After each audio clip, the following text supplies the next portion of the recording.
Helmi Hasan sebagai seorang petarung. Hmm. Beliau berapa kali melakukan perhelatan, belum pernah kalah. Iya. Beliau belum pernah gagal. 2 periode jadi DPR ya. Beliau duduk. Kemudian beliau sudah 2 periode jadi wali kota. Beliau tidak pernah kalah. Ketua partai. Ketua partai politik, Partai Amanat Nasional, itu satu. Nah kemudian petahana juga jangan kita pandang sebelah mata. Bung Helmi jangan pandang sebelah mata. Jika terjadi koalisi partai Golkar sama PD Perjuangan, Pilgub 2020 adalah Pilpres 2024. Oh begitu ya? Oh iya. Assalamualaikum warahmatullahi wabarakatuh. Sahabat Merdeka Bengkulu dan sahabat Merdeka Indonesia, khususnya para aktivis dan penggiat demokrasi lokal. Kita akan dialog diskusi bersama aktivis 98 yang waktu itu sangat getol dan sangat berapi-api Ya.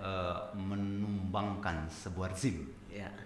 melalui aktivis 98 bersama Sastri Puni B. Rangkolawe. Siap. Apa kabar, Bung? Baik, alhamdulillah, Bung Ketua.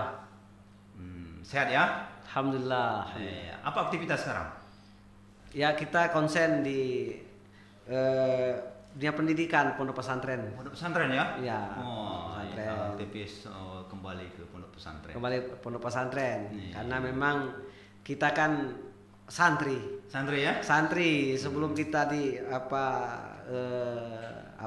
menyelesaikan S1 hukum syariah kita santri. Tapi walaupun fokus di pesantren, tapi masih selalu melihat dan mengkaji proses demokrasi di daerah atau demokrasi lokal.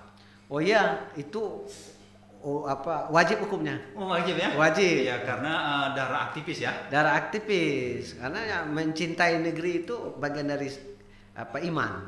Itu ya. Ya.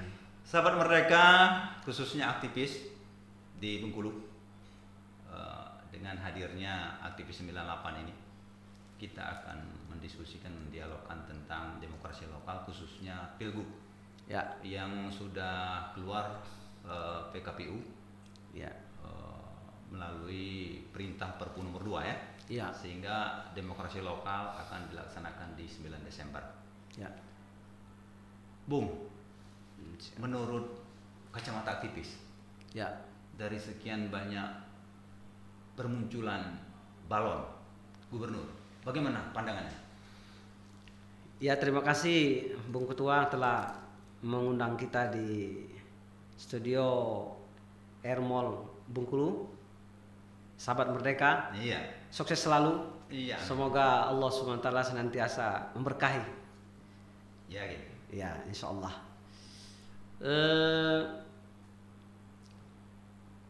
Menyikapi situasi kekinian Iya, politik lokal di tengah situasi pandemik Iya. COVID-19 ini,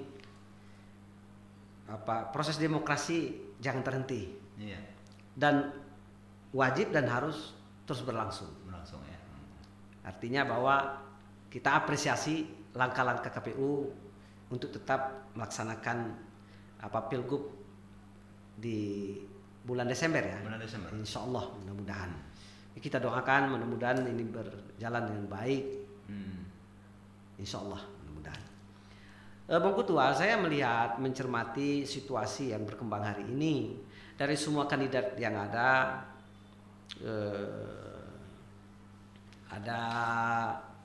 petahana sendiri. Iya, petahana ya. Petahana Pak Gubernur kita Pak Rohidin, kemudian ada Wali Kota Bengkulu, Bung Helmi Hasan. Helmi Hasan ya. Ya, ada juga mau muncul mantan gubernur kita Bapak Agusrin Najamuddin, ada juga Bupati Rejang Lebong. Oh, itu yang sudah muncul ya? Ada muncul, ada juga saya lihat itu Bupati Lebong, Rosjonsa. Oh, Rosjonsa ya. Ya. Dari semua yang mau muncul saya melihat belum ada bentuk keseriusan mereka. Oh ya, di mana bisa mengatakan belum ada bentuk keseriusan? Saya melihat sampai hari ini mereka belum ada satupun yang mengantongi rekomendasi partai. Oh iya? Sampai hari ini. Iya kan? So kenapa saya katakan demikian? Karena dibuktikan sebuah keseriusan itu adalah adanya rekomendasi partai politik. Seharusnya petahana kan ketua Golkar sudah keluar berarti. Seharusnya petahana sudah mampu menunjukkan kepada publik ini loh rekomendasi Partai Golkar, DPP Partai Golkar mengusung kembali beliau sebagai calon gubernur. Tapi sampai hari ini saya lihat belum dia kantongi itu mandat Partai Golkar kepada beliau. Itu satu. Termasuk juga Pak Helmi Hasan sebagai ketua wilayah Partai Amanat Nasional. Beliau belum juga mengantongi rekomendasi Partai PAN, termasuk partai-partai lainnya. Oh iya. Jadi saya melihat begitu. Bung, dari sekian balon yang bermunculan, Siap. kalau Bung memilih siapa?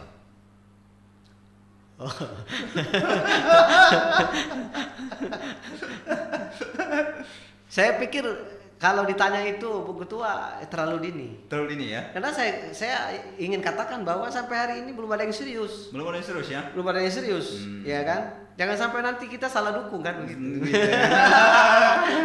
Ya, Itu yang pertama. Yang kedua, ya kita tetap juga ingin melihat dari semua kandidat yang ada tentang visi misi kandidat untuk membangun Bengkulu ini ke depan. Artinya jangan sampai nanti justru kita memilih pemimpin gubernur ke depan justru kita salah pilih. Justru dia hanya sekedar untuk untuk kepentingan pribadi, hanya justru untuk merampok lah katakanlah mungkin ya kan. Ya, tapi sebagai aktivis kan sudah bisa melihat bagaimana petahana, bagaimana wali kota, bagaimana Bupati Lebong, Bupati Rejang Lebong, kemudian mantan gubernur kan. Iya. Gimana kira-kira? Pak Ketua bisa betul ini pertanyaan ini.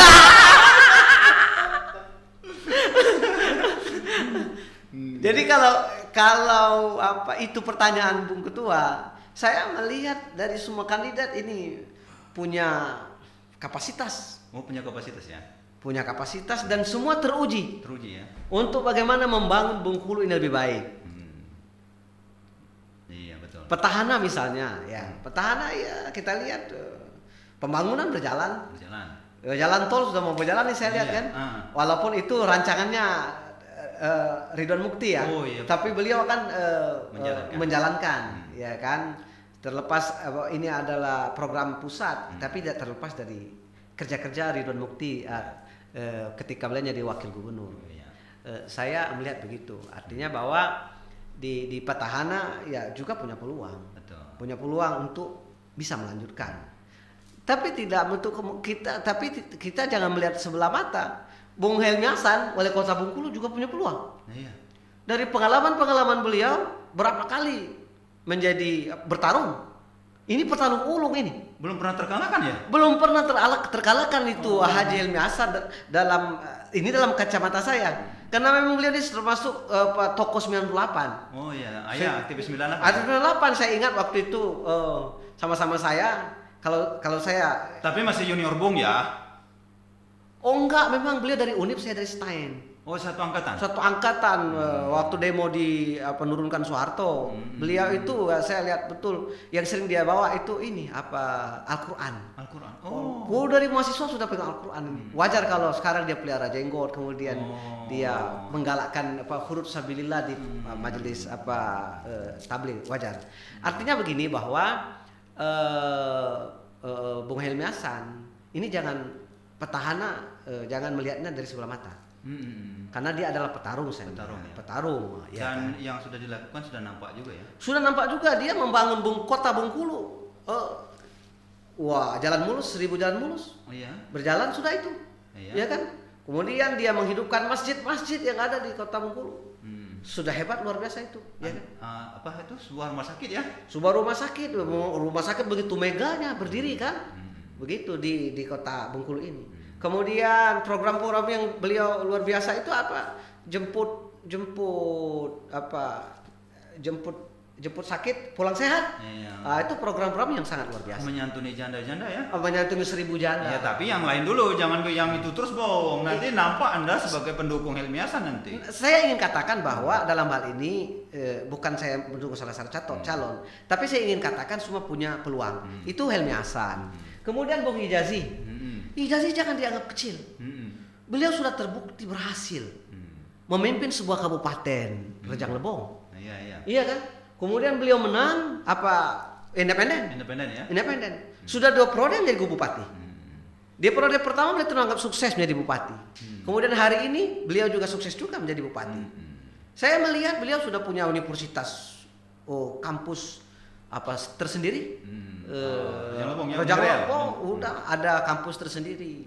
Kemudian beliau ada program membebaskan biaya pendidikan bagi anak-anak SMP SMA itu berjalan.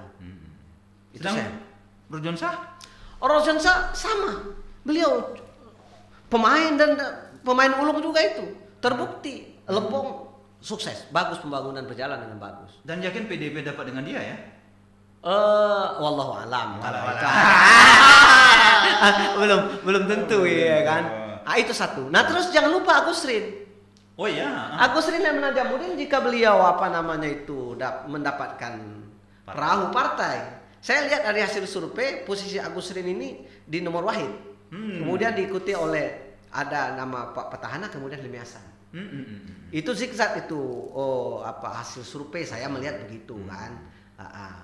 Artinya bahwa Agus Rin bagaimana kita melihat terbukti terjadinya perubahan besar Bengkulu di masa Agus Rin Najamuddin. Orang lihat bagaimana di Pantai Panjang, kemudian bagaimana di petani dengan hand traktor para petaninya, kan begitu. Nah ini ada program Agus Rin yang belum terlanjutkan itu persoalan kereta api. Karena dia terhenti ya. Terhenti kan begitu. Yang dia mendahulukan gerbongnya dulu kan? Iya, yang mendahulukan gerbongnya dahulu. Jadi artinya Bung Ketua dari semua kandidat-kandidat yang mau muncul ini semua punya peluang.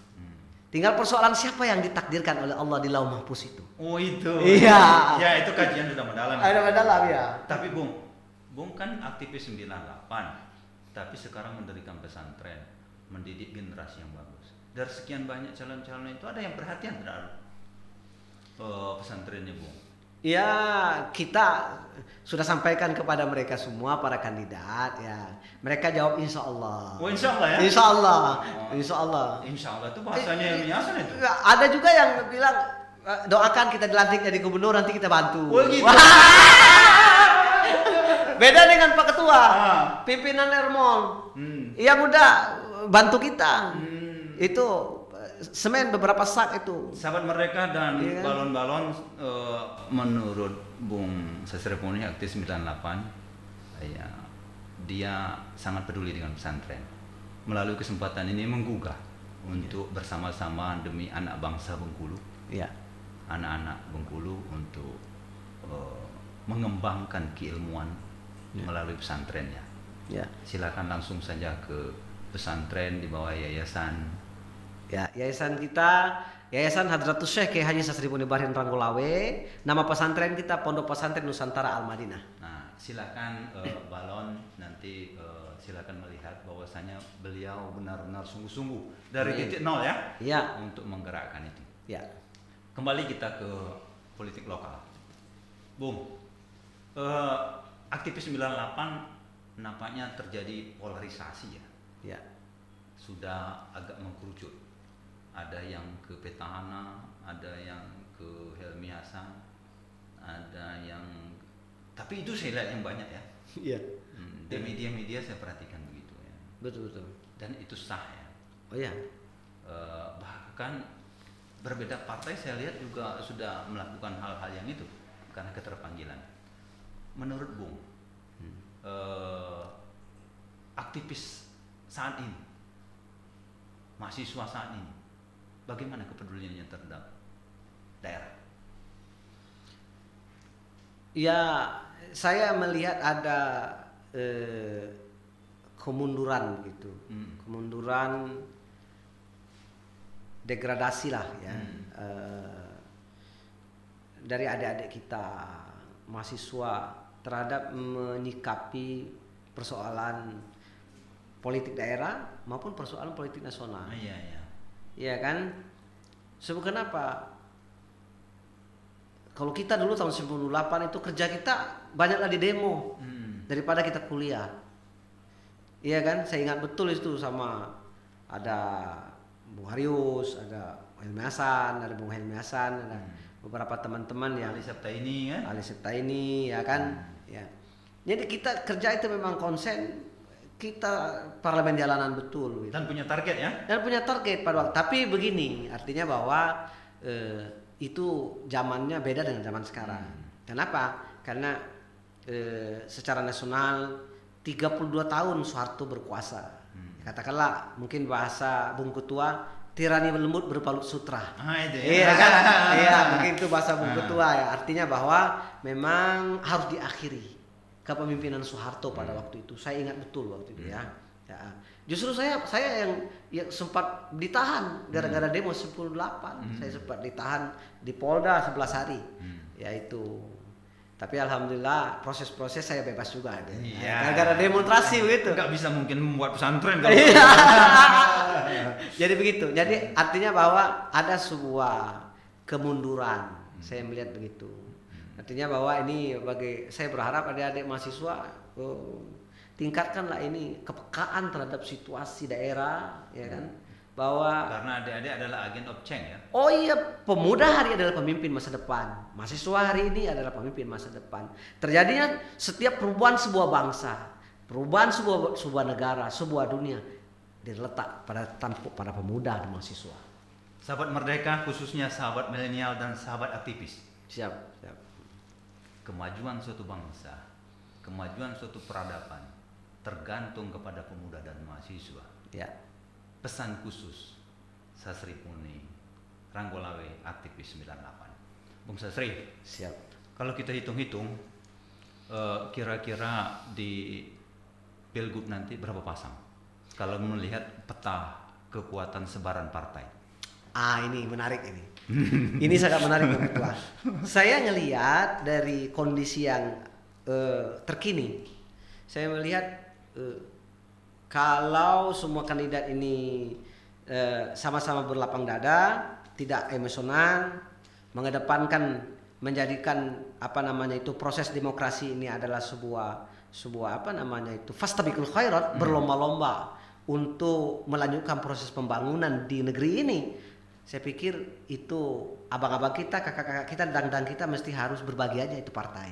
Artinya bahwa ketika ini mereka bagi ini partai politik, ada kemungkinan tiga kandidat. Artinya kalau berbagi, kalau mereka semua legowo untuk berpikir bersaing dengan sehat. Begitu. Jangan seperti yang lalu-lalu Ridwan Mukti mendominasi partai politik untuk mau diborong semua begitu. Saya melihat di Bengkulu hari ini tidak ada begitu. Saya melihat ada kemungkinan bahwa ini partai bisa terbagi begitu. Ya, tapi kalau kita lihat perkembangan di media, percakapan di medsos, itu kan hitung-hitungan kalau Golkar, PDIP, PKS diambil oleh petahana, berarti tinggal menyisahkan beberapa partai. Toh kalau Helmi Hasan, PAN, Hanura, Demokrat diambil berarti cuma menyisahkan satu pasang lagi. Ya. Jadi penentu ada di Gerindra dengan Nasdem. Ya. Nah kalau Nasdem nanti diambil oleh Helmi, saya kira udah hampir selesai nih head to head. Hampir sudah. Nah terus saya melihat begini Bung Ketua, ada kemungkinan itu terjadi. Kemungkinan ya ada terjadi. Ada kemungkinan itu terjadi sebab saya mencermati bahwa koalisi PD Perjuangan dengan Golkar. Petahana ini kalau saya nggak salah PD Perjuangan itu diwakili oleh Rosjonsa ya. Jadi Rohidin Rosjonsa. Oh R2 itu ya? R2 kembali ini kayaknya. Didoakan oleh PKS ya? Iya. Iya kan? Ya juga saya dapat informasi PKB mau gabung itu dengan. Oh itu ya? Dengan ini. Dengan Rohidin Rosjonsa mau gabung juga itu saya lihat. Berarti udah head to head kalau begitu. Mau gabung juga, cuman sepertinya kalau PKB gabung, PKS undur.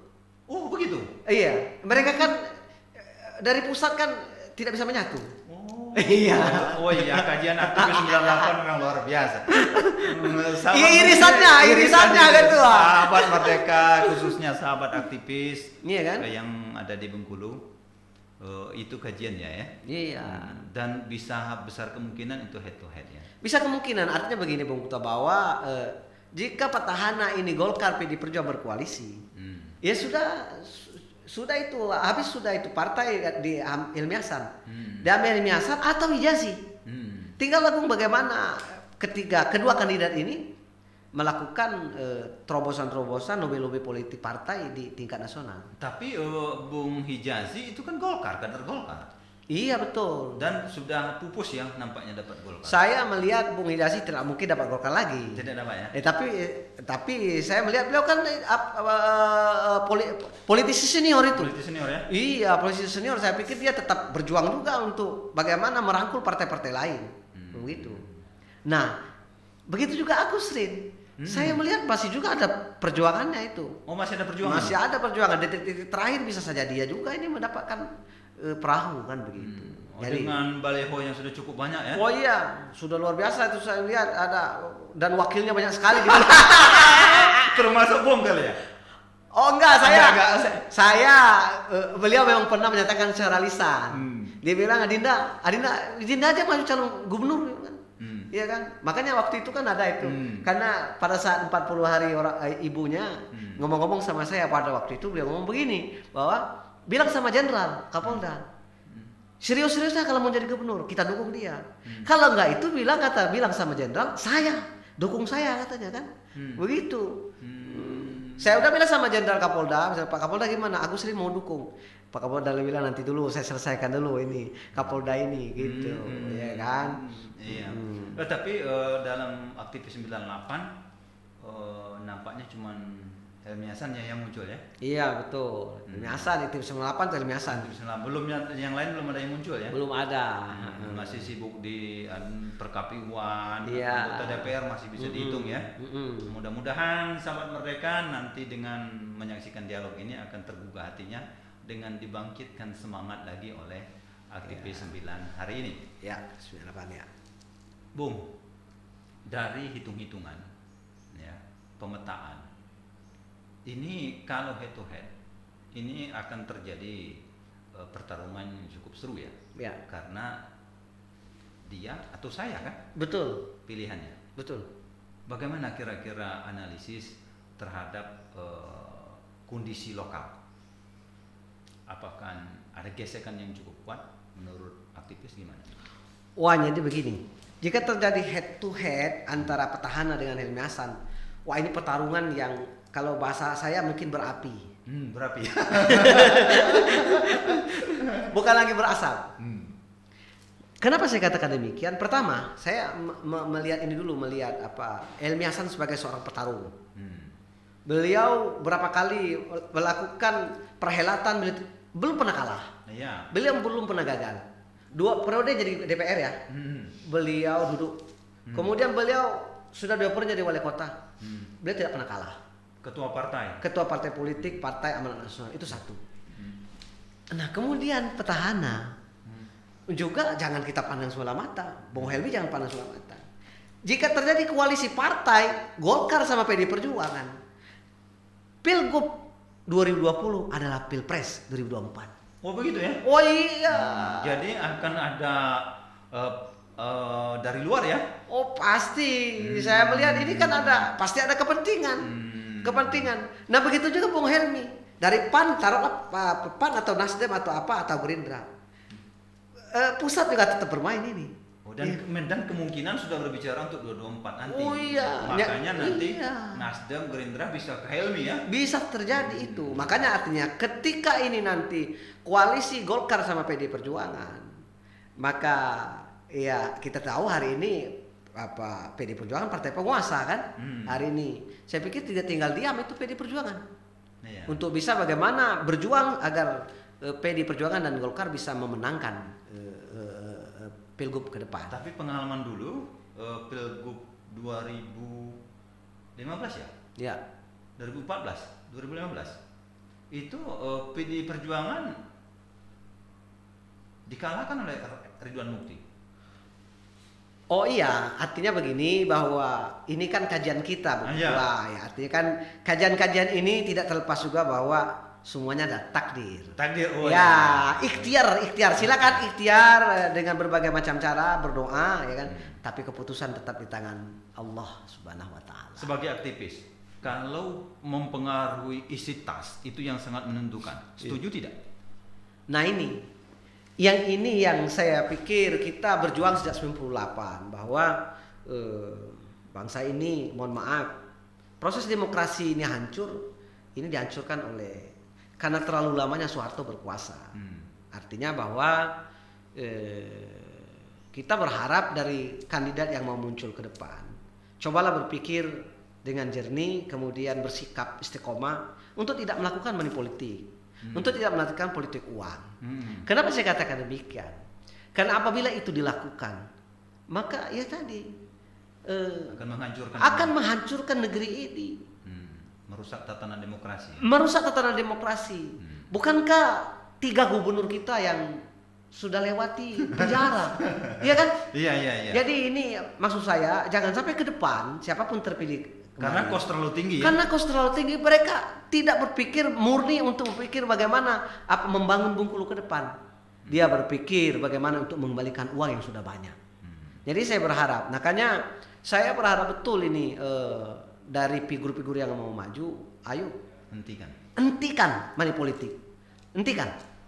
Sahabat Merdeka, khususnya sahabat Merdeka aktivis Bengkulu dan khusus bakal calon gubernur, hentikan politik uang, karena itu akan mencederai proses demokrasi.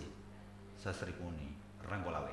Siap. Bung, sebelum kita akhiri, ada pesan-pesan khusus lagi kepada aktivis, kepada bakal calon gubernur, dan kepada penyelenggara. Ya, ini pesan khusus kepada semua mahasiswa dan semua aktivis 98 yang di mana saja kalian berada, para tokoh pemuda, KNPI, OKP, ya kan, Ormas, bahwa untuk aktif menyikapi hal yang berkembang hari ini, persoalan pilgub ini. Artinya bahwa saya melihat bahwa agar teman-teman mahasiswa pemuda mengingatkan agar tidak terjadi money politik, tidak terjadi politik uang. Kenapa? Karena saya katakan demikian, ketika ini terjadi maka hancur sudah proses demokrasi di negeri ini. Itu harapan kita. Iya. Khusus kepada penegak hukum? Khusus kepada penegak hukum, kepada kepolisian, kepada pihak kejaksaan, teman-teman pengacara. Artinya bahwa karena jadikanlah hukum sebagai panglima di negeri ini. So kenapa? Sebab bangsa ini akan tetap bisa berjalan dengan baik ketika hukum dijadikan sebuah panglima. Demokrasi dan negara akan baik apabila hukum dijadikan panglima. Ya. Khusus kepada penyelenggara pemilu? Nah, pada penyelenggara pemilu saya berharap untuk tetap independen. Iya kan, sebagai juri. Ya, jangan ada intervensi dari pihak-pihak para kandidat. Jangan ada pesanan-pesanan begitu. Begitu juga pihak Bawaslu untuk tetap independen melakukan pengawasan terhadap proses pilgub ini. Yakin? Ya, insya Allah kita tetap optimis dan kita tetap berbaik sangka pada mereka. Sahabat Merdeka, itulah dialog kita bersama aktivis 98 Sasripuni Ranggolawe. Siap. Sampai jumpa di episode yang lain. Amin. Terima kasih. Assalamualaikum warahmatullahi wabarakatuh. Assalamualaikum warahmatullahi wabarakatuh.